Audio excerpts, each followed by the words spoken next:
Hello friends, आज का हमारा टॉपिक है one China policy versus one India.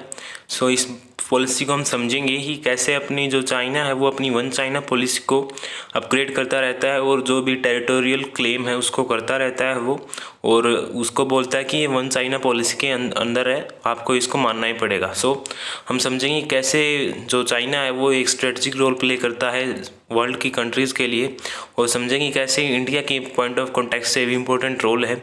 सो आज की जो हमारी वीडियो है वो फर्स्ट ऑफ ऑल हम स्टार्ट करेंगे जो करंट सिनेरियो है दोनों कंट्रीज़ के बीच, दैट इज़ इंडिया और चाइना, एंड समझेंगे जो पास्ट कॉन्फ्लिक्ट्स हुए हैं and geographical policies, and last we consider one China policies. So let's start our today's video. So first of all आज का जो हमारा फर्स्ट टॉपिक है दैट इज़ करंट सिनेरियो, उसको हम समझते हैं।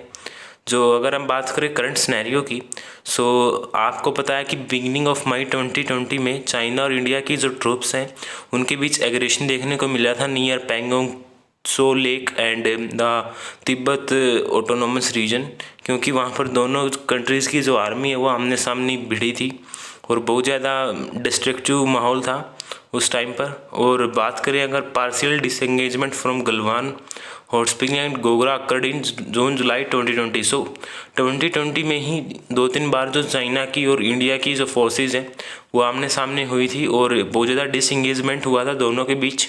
बेसिकली अगर पैंगोंग लेक का आपको पता ही होगा जो फरवरी 2021 में भी हुआ था। So there are several conflicts in between India and China forces. So these are see recent condition of India and China defence forces. अगर और भी बात करें, अगर रिसेंट में 2022 की अगर हम बात करें, सो बेसिकली जो नियर एलएसी का रीज़न है, अगर मैं आपको नियर बताऊं बिल्कुल exact, saddle pass at CNN junction in Demchok region. So basically this is the point where जो हमारे इंडियन ग्रेजर्स हैं उनको PLA के द्वारा, that is people liberation army of China, उसके द्वारा उसको रोका गया कि ये वो क्लेम करते हैं ये LAC का रीज़न है। आप यहाँ पर जो हमारा चाइना का इन्फ्लुएंस है उसके अंदर आप अपने ग्रेजर्स को आप आ नहीं सकते। सो basically this was the recent conflicts, लेकिन ये रिजॉल्व हो गई थी। दोनों कंट्रीज़ के जो आर्मी ऑफिसर है उन्होंने कंसल्ट किया इसके बारे में। ये एक छोटा सा पॉइंट था जो रिसेंट में हुआ है। बाकी अगर हम बात करें जो अकॉर्डिंग हुआ इंडियन आर्मी ऑफिशियल स्टेटमेंट, उन्होंने बताया कि जो चाइना है वो मैसिव इंफ्रास्ट्रक्चर डेवलप कर रहा है near LAC region in order to make surveillance and more efficient to close watch of hide outs become difficult due to mountainous terrain and forest area. So basically हमें पता है जो LAC का reason है वो हाई टेरेन का और forest area है। वहाँ पर जितना ज़्यादा हमारा कनेक्शन होगा, जितनी ज़्यादा हमारी एफिशिएंसी होगी, उतने ही हमारी आर्मी के लिए बहुत ज़्यादा वो हेल्पफुल होगा। सो बेसिकली इस चीज़ को ध्यान में रखते हुए चाइना LAC के अलोंग बहुत ज़्यादा डेवलपमेंट कर रहा है, लाइक रोड बनाना, कोई ब्रिज बनाना, जिससे वो अपनी टेक्नोलॉजी और इन्फॉर्मेशन को जल्दी से जल्दी वहाँ पर बूस्टअप कर पाएँ। और अगर हम बात करें इंडिया के कॉन्टेक्स्ट में, सो इंडिया भी अपनी सिक्योरिटी को इंश्योर करते हुए अपनी जो इंफ्रास्ट्रक्चर है उसके ऊपर डेवलपमेंट के ऊपर जोर दे रहा है, और जो भी पेट्रोलिंग है डे नाइट की उसको अपना रिमोट लोकेशन पर ईजिली वो भेज रहा है। So basically this is the condition of near LAC region. अगर हम बात करें पास्ट कॉन्फ्लिक्ट्स के बारे में, सो आप सभी को पता है कि बहुत ज़्यादा बार इंडिया और चाइना की जो फोर्सेज हैं वो आमने सामने हुई हैं। बेसिकली हम सभी जो छोटे छोटे कॉन्फ्लिक्ट्स हैं उनको भी समझेंगे, और जो भी पास्ट में जितनी ज़्यादा बार जो कॉन्फ्लिक्ट्स हुए हैं उनके बारे में हम जानेंगे। So basically this is our map. आप इस चीज़ से आप समझ सकते हैं जो भी हमारा जो चाइना के साथ जो भी हमारा टेरिटरी लगती है वहाँ पर मैक्सिमम आपको डिस्प्यूट देखने को मिलेगा। अगर हम स्टार्ट करें कश्मीर और लद्दाख वाले रीजन से, सो फर्स्ट ऑफ ऑल है हमारे पास अक्साई चीन जो 1962 में चाइना ने अपने अंडर लिया था, और जो भी छोटे छोटे ये पॉइंट हैं that are near Uttarakhand and the Sikkim Tawang lake वाला रीजन जो भी है, और जो भी पूरा अरुणाचल प्रदेश है उसको भी चाइना क्लेम करता है कि ये हमारी टेरिटरी है, ठीक है। और जो मैकमोन लाइन है वो भी डिस्प्यूटेड बॉर्डर है basically. So these are some point of disputed border in between India and China. So इनको हम समझेंगे एक एक बारी बिल्कुल deeply. So first of all जो हमारा मैक्सिमम जो सबसे ज़्यादा दिन चला था वो था 1962 वार, और इसमें चाइना ने अपना जो अक्साई चीन है उसको अंडर में लिया था। सो बेसिकली ये 1962 में क्यों हुआ था, इसका मेन रीज़न था जो पीपल रिपब्लिक ऑफ चाइना है वो एक रोड बना रहा था था अराउंड 1200 किलोमीटर, जो कनेक्ट करता Xinjiang district of China to western Tibet. ठीक है, so this was the main reason behind it. So इसी के अंदर जो हमारा जो इंडिया का अक्साई चीन का जो रीजन है वो 1962 वॉर में चाइना ने अपने अंडर ले लिया था। अगर हम नेक्स्ट वॉर की बात करें दैट इज़ 1967 नाथुला कॉन्फ्लिक्ट। सो इसके बारे में जो फ्लैश पॉइंट था वो नाथुला जो कि सिक्किम में है, it's India's highest mountain pass in northern eastern Sikkim state which is sandwich between Bhutan, China ruled Tibet and Nepal. So this is the region where China India conflict happen in 1967 for Nathula. And यहाँ पर भी बहुत ज़्यादा सीरीज ऑफ क्लैशेस हुए including exchange of artillery fire. So बहुत ज़्यादा conflicts देखने को मिले था हमें 1967 में नाथुला जो कि सिक्किम में सिचुएटेड है। नेक्स्ट है हमारे पास 2017 डोकलाम स्टैंड ऑफ। ये तो बहुत ही रिसेंट की बात है जो हमारा डोकलाम इशू हुआ था चाइना के साथ 2017 में। So Chinese forces day earlier in the strategically important Galwan valley on the Himalayan frontier, a dramatic escalation that represent the first combat fatalities between the Asia power since 1975। So ये भी जो डोकलाम इशू है यहाँ पर भी दोनों आर्मीज आमने सामने हो गई थी और बहुत ही डिस्ट्रक्शन का माहौल था हिमालयन फ्रंटियर पर। सो basically this was the 2017 Doklam stand of. अगर हम बात करें 2020 लद्दाख कन्फ्रंटेशन, ये तो बिल्कुल ही रिसेंट की बात है कि जो भी वो पैंगोंग त्सो वाला हमला हुआ था और जो वो फिंगर 4 तक वो चाइना की आर्मी वो आ गई थी। सो basically this was the 2020 Ladakh confrontation. आप इस मैप की हेल्प से भी आप देख सकते हैं जो भी ये रेड डॉट है ये दिखा रहा है disputed territory between India and China, that is north Samarlungpa, trig heights and area of Kongka and east mount Sajum, Chumar and Demchok region, Korik, Barahoti. So these are the region of 2020 Ladakh confrontation. Basically अगर हम बात करें इंडिया और जो चाइना की ट्रूप हैं वो गलवान वैली के अराउंड बहुत ज़्यादा कॉन्फ्लिक्ट में आई थी और अराउंड अगर फिगर की बात करें तो 20 इंडियन सोल्जर को डेथ हुई थी और अगर चाइना की बात करें तो अराउंड 40+, लेकिन वो अपनी मीडिया में शो नहीं कर रहा है कि हमारे इतने ज़्यादा सैनिक मारे गए थे। सो this was the 2020 Ladakh confrontation.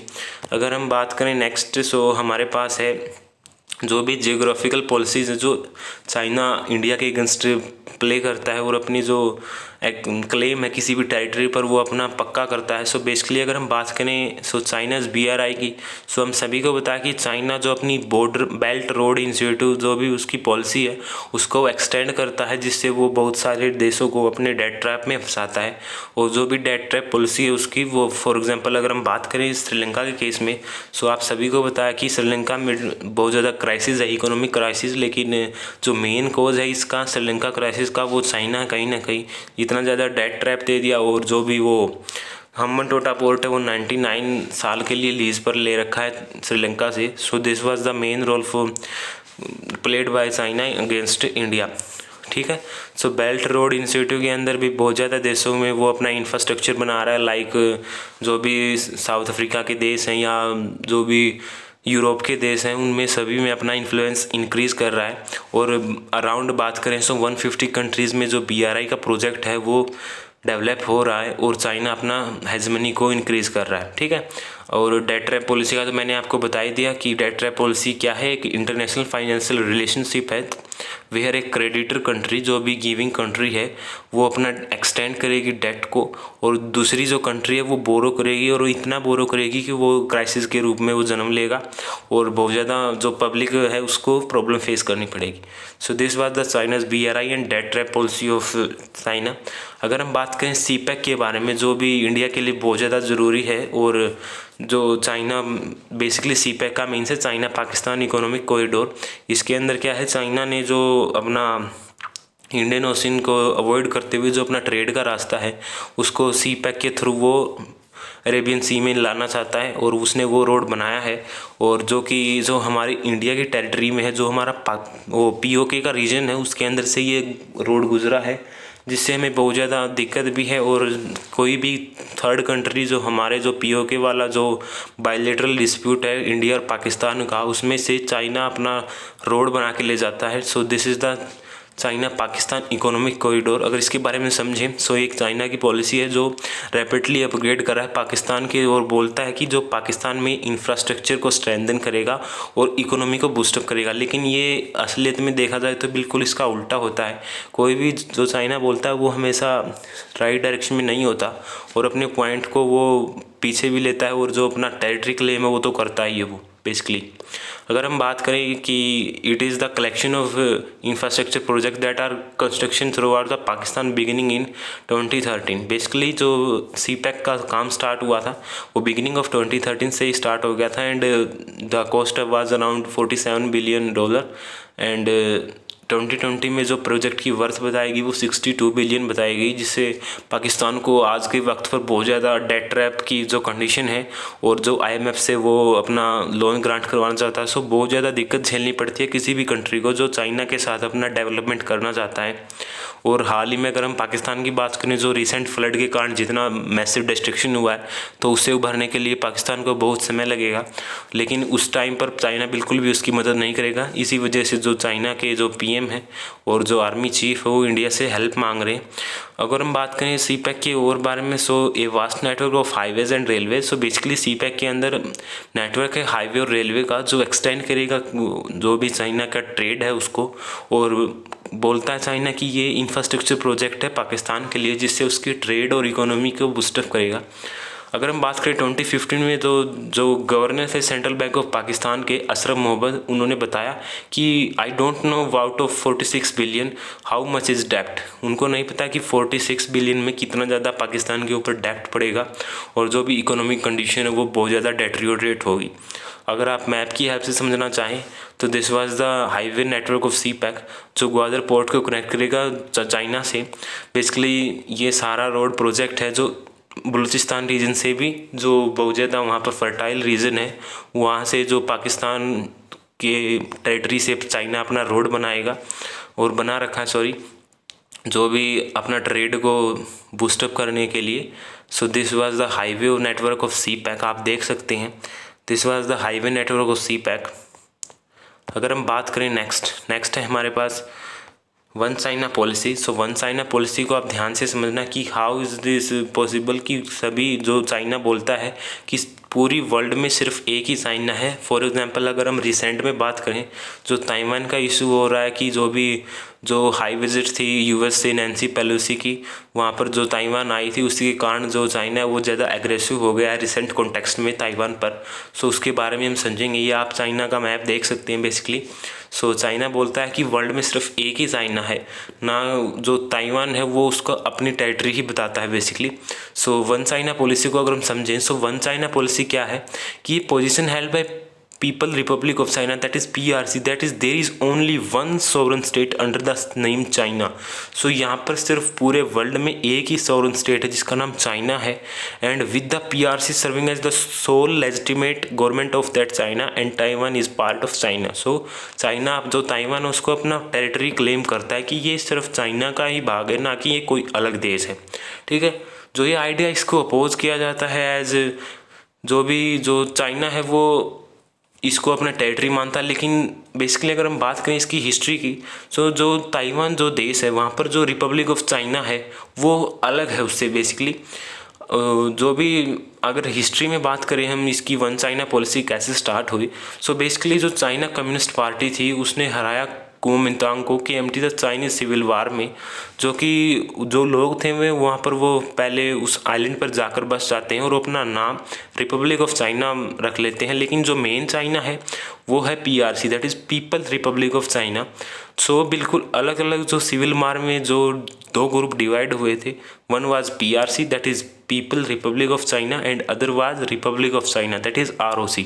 लेकिन जो चाइना क्लेम कर रहा है कि जो वो आइलैंड है वो भी चाइना के टेरिटरी के अंदर आता है।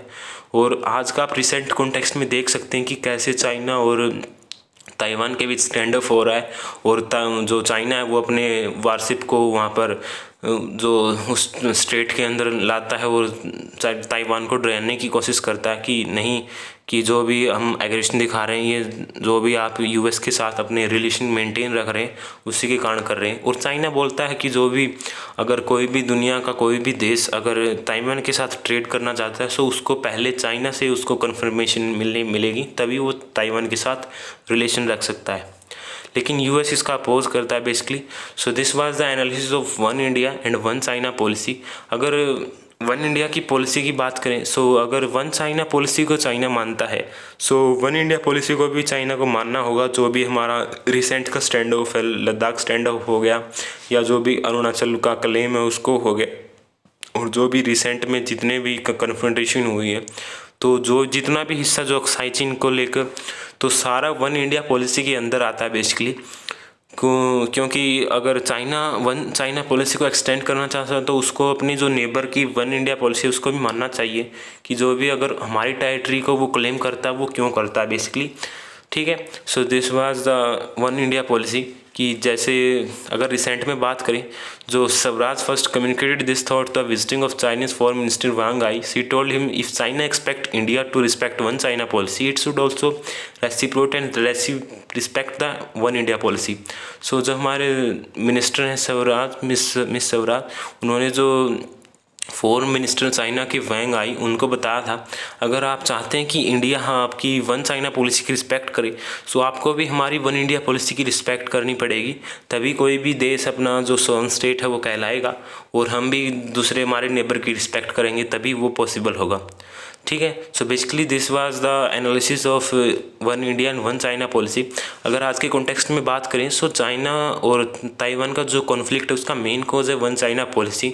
और इंडिया कॉन्टेक्स्ट में अगर बात करें, सो अगर चाइना अपनी वन चाइना पॉलिसी को मनवाना चाहता है, सो चाइना को भी वन इंडिया पॉलिसी माननी पड़ेगी, तभी जो हमारी इंडिया कंट्री है उसके अच्छे रिलेशन हो पाएंगे चाइना से। So this was the analysis of one China policy and one India policy. So this was from my side. If you like this analysis, please don't forget like, share and subscribe my channel. Have a nice day. Thank you.